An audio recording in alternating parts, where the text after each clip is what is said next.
Hello, everybody, and welcome to this episode of the Leadership Power Paradigms episodes. This is Bill Thomas. I'm your host, and I'll be your presenter for today's episode.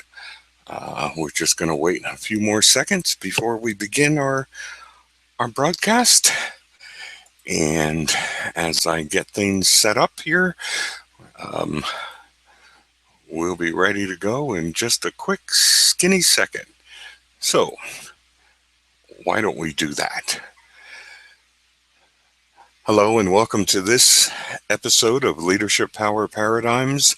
This is Bill Thomas, your host and presenter for today's episode. As today's 14 or so minute journey progresses, we shall explore the concepts of strategic knowledge. We'll discuss some strategies for recognizing and understanding our leadership challenges, and we will examine a few useful maps for increasing or improving our knowledge artifacts. So let's get going. O Lord, how manifold and many and great, and how very much are your works, undertakings, deeds, and achievements. In artfully intelligent and highly skillful wisdom have you made them all. The earth is full of your riches, created wealth and acquired possessions.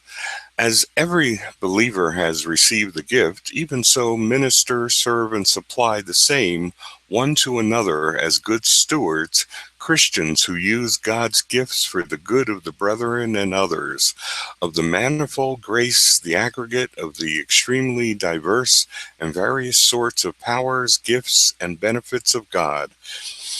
If using manifolds of capabilities, power, and stabilizing forces is good enough for God, then we human leaders should borrow a page or two from his good book too.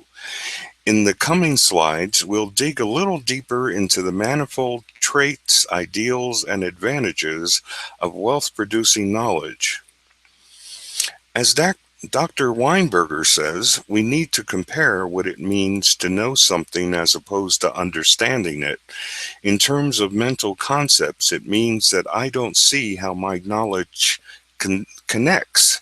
That's the key. Understanding is about seeing things connected into larger contexts. It's why understanding admits of degrees.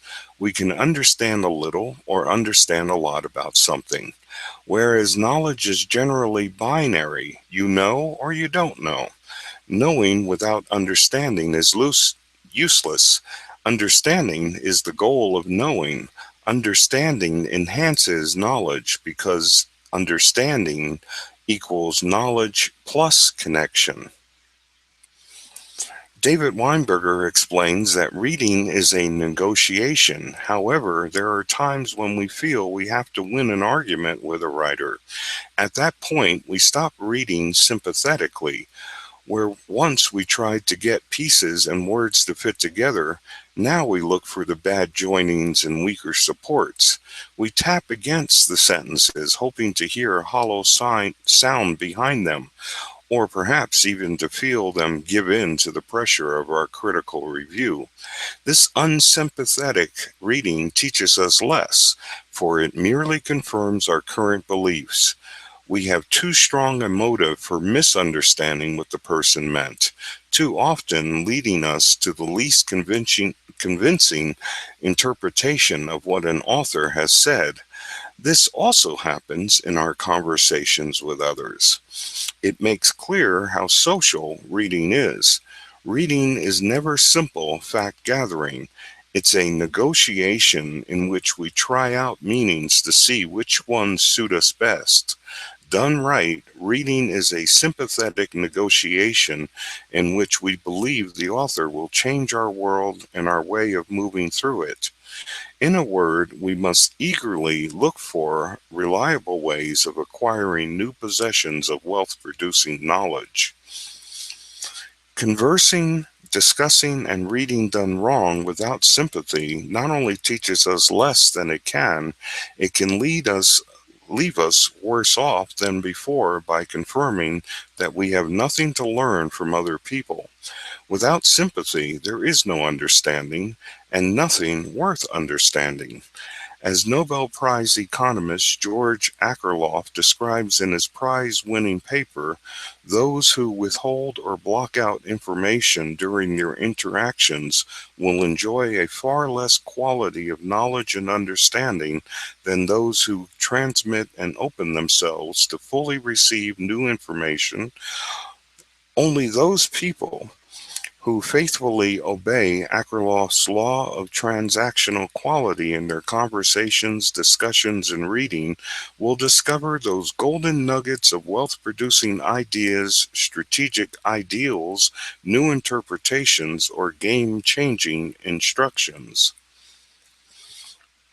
Back in September 2015, in his Harvard Business Review post, Why Curious People Are Destined for the C-Suite, author Warren Berger reports that when asked recently to name the one attribute CEOs will need most to succeed in the turbulent times ahead, Michael Dell, the chief executive of Dell Incorporated, replied, I would place my bet on curiosity. Dell was responding to a 2015 Pricewaterhouse survey of more than 1,000 CEOs, a number of whom cited curiosity and open-mindedness as leadership traits that are becoming increasingly critical in challenging times. Another of the respondents, McCormick and Company's CEO Alan D. Wilson, noted that business leaders who are always expanding their perspective and what they know and have that natural curiosity are the people that are going to be successful. Using your number one most important behavior, which is your intense desire for seeking and discovering new knowledge, and your eager curiosity for learning new insights, instructions, and ideas, just like Peter Drucker advised leaders to do, you will find yourself easily applying, understanding, and producing new knowledge artifacts or products that are certain to generate wealth for your team, peers, and organization. So, which side of these two lists of responsibilities and authority duties, or roles and styles, is the most important? There are some coaches and leadership educators who will tell you that one of these two lists is more important to use and apply of your knowledge than the other list. However, INSEAD Professor Petrogalagiri and myself will warn you to carefully read and understand the critical importance of the problem that's being described in the middle of those two lists. The crisis or problems that most leaders face today have nothing to do with a lack have everything to do with a lack of sympathetic knowledge when it comes to reading the ideals, thoughts, and feelings of their people or understanding the situations and challenges facing them. Many leaders fail to devote more effort and time to strengthening their sympathetic reading skills, especially when it comes to reading and understanding the ideas or trends or patterns or the possibilities being communicated by and communicated in our world today. Every leadership application of power has to position itself in accordance or reliance with the principle of universal integrity. That is, every time a leader has to read, react to, or rely on any information, that leader must use those strengthening, reinforcing, elastic, or implosive forces to surround, incorporate, or envelop the escaping, explosive, or exhausting forces of chaos, confusion, and condemnation, which threatens our ability to deeply understand and appreciate the validity of the situation, conversation, or circumstance. Only your sympathetic which is more accurately stated as your strategic method for applying or absorbing knowledge, which is how you can sustain and supply your deep reservoir of understanding. It is only your deep understanding that can provide you with the widest possible arc of broad acceptance, a global perspective, and intensive concentration of the matter at hand. There are only two types of experiences any human being can have. Either your experience will be a result of an experiment, a plan, an intention, or some other form of pursuit that you were engaged in or committed to, or your experience will be something that just happened to you, like an airplane falling out of the sky and onto your house, or a criminal stealing your credit card from the cash register, or a competitor inventing and offering the marketplace something that is totally new and radically different from anything ever seen before. Regardless of the type of experience, you must apply your sympathetic knowledge skills to increasing or deepening your understanding of that experience. Or, as Peter Drucker says, checking the results of a decision against its expectation shows executives what their strengths are, where they need to improve, and where they lack knowledge or information. All reality comes in two different forms or operates in two realms. That means you will see, hear, smell, touch, or otherwise sense the physical aspects and traits of your reality, and there will be an intangible or unseen form of that reality that your physical senses can never experience. However, those metaphysical phenomena like ideas, ideals, insights, etc., all of your leadership performances must keep both forms of reality in your heart and mind at all times. In a word, things, places, and performances are physical, while emotions, wills, and thoughts are metaphysical. Both are important aspects of your reality that you must understand to operate effectively. Peter Drucker advises leaders that a manager is responsible for the application and performance of knowledge. Regardless of your preferred leadership style, role, or practice domain, before attempting to handle any of these causes, sources, and inputs, or produce the results, outcomes, and products indicated on the right, you would certainly need to assemble a deeper understanding of the concepts which are represented by the causes, sources, and inputs. Then you might need to make use of a few different types of disciplined applications. For instance, you would want to create templates for constructing frameworks and design maps for organizing information and become proficient in your categorization or and evaluation techniques for weighing and analyzing information. You would need to discover the most appropriate tabulating and formulating technologies to transform information into knowledge or wisdom. And finally, you would have to use software tools to score and track the results of your influences or actions.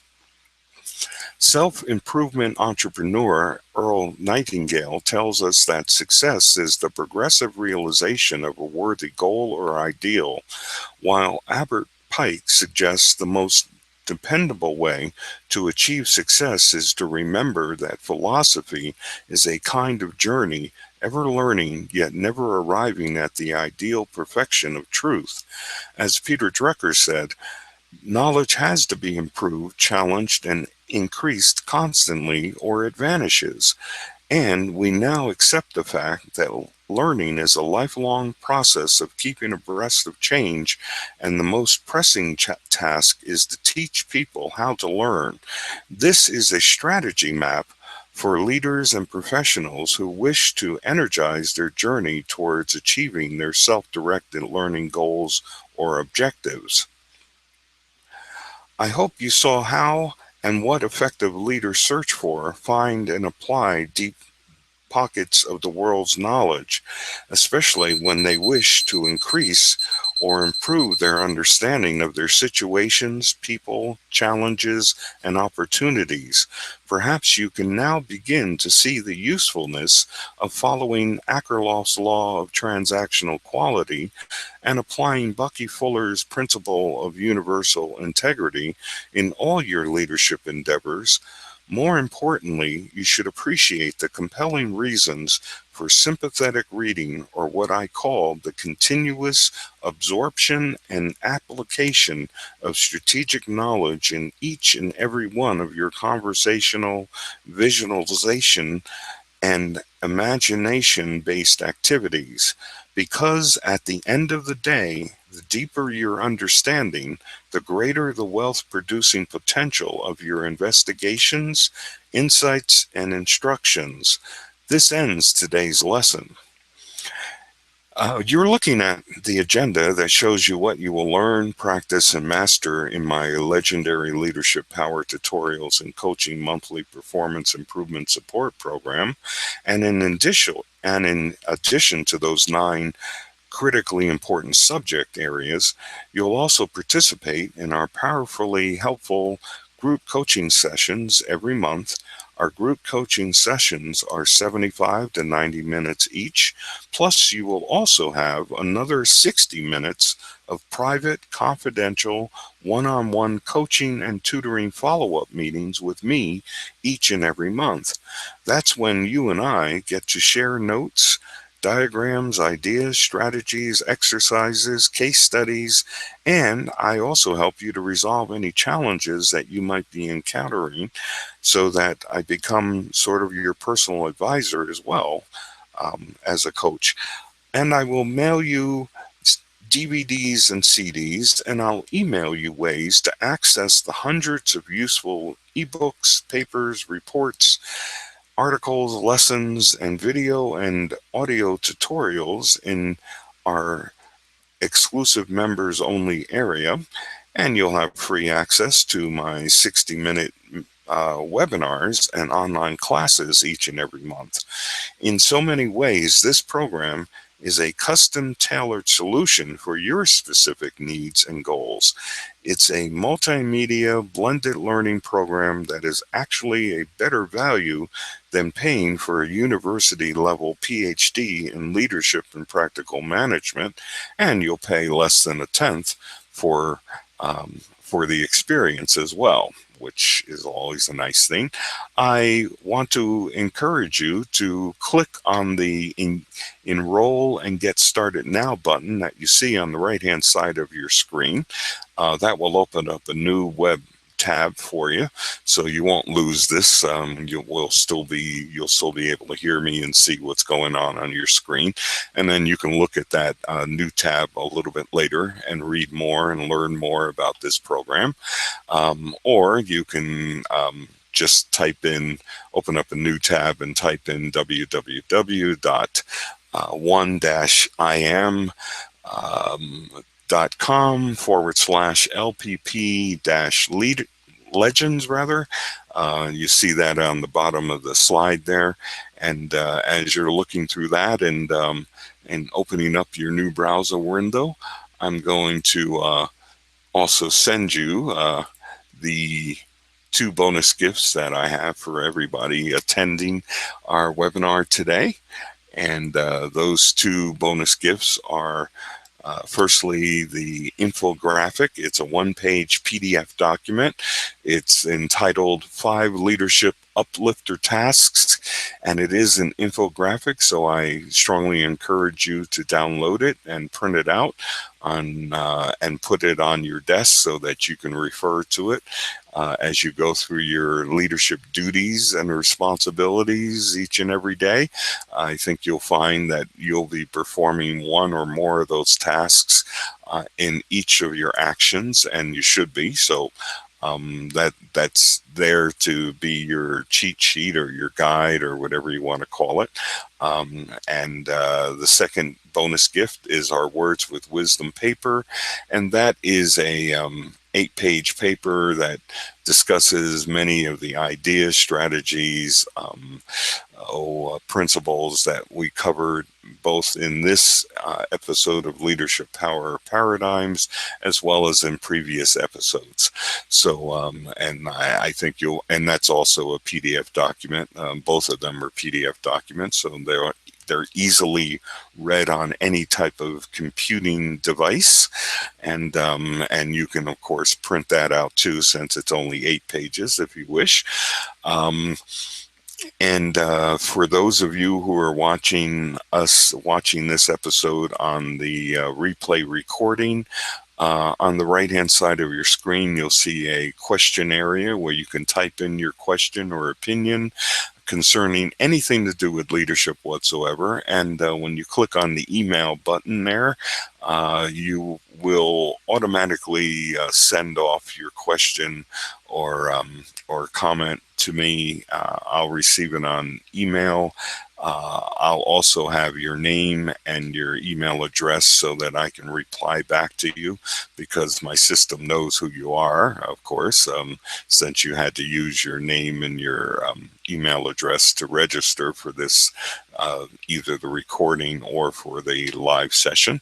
So you've got that as well. And I encourage each and every one of you, if you have any questions or comments about leadership, this is a good way to get a little bit of free insights, if you will.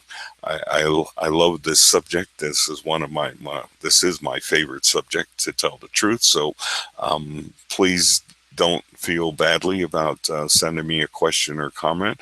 And if you'd like to discuss my answers or some of your concerns about leadership, and how you can improve your leadership performances, you can include your phone number if you're located in the US or in Canada. And if you are located outside of the US or Canada, then I encourage you to include your Skype ID. Again, Skype is a free service that basically anybody can use, especially when it comes to making a Skype to Skype call. I enjoy speaking to people using Skype because it allows for me to upload maybe another paper or a report or an article or even an image that might be a little bit more, explain things a little more clearly, or give you something that you can use to study as you go along your leadership development journey. So Skype is the way to go. In fact, even if you're located in the US or Canada, you might want to use and include your Skype ID. And that way, you can get some free documents for me too, okay, as we discuss your question or comment. So anyway, I don't see any additional comments or questions from the audience. I just want to make sure that I am not missing it. Okay, I don't see any questions or comments coming in from the audience, the live audience, and I just want to make sure that that's the case. Let's see. All right. Well, anyway, I'm going to say I'm going to wrap this up in about 2 skinny seconds, and yeah, I'll do that in a quick second. Okay, I don't see any questions or comments coming in. And like I said, if you're on the replay recording, of course, then just send your question or comment that way as well. And of course, I'll get that, and like I said, I will in fact reply back to you and include your Skype ID if you'd like to discuss your question or comment with me. And if you're in the US or Canada, then of course you can always use your phone number as well. But it really does. You get a better deal if we use Skype, because like I said, I can always send you reports and papers and articles that might give you more of an explanation. Sometimes I even send people some of either the transcripts of my notes from an episode if people really feel they want that, or I'll even send you the PDF document where I had the slides as well. So, hey, you never know. Anyway, once again, this is Bill Thomas. This ends this episode of Leadership Power Paradigms. I say God bless each and every one of you for joining us. Godspeed to you all. And I wish each and every one of you the very best of success in all of your leadership endeavors. This is Bill Thomas saying take care, and I'll see you in a future episode.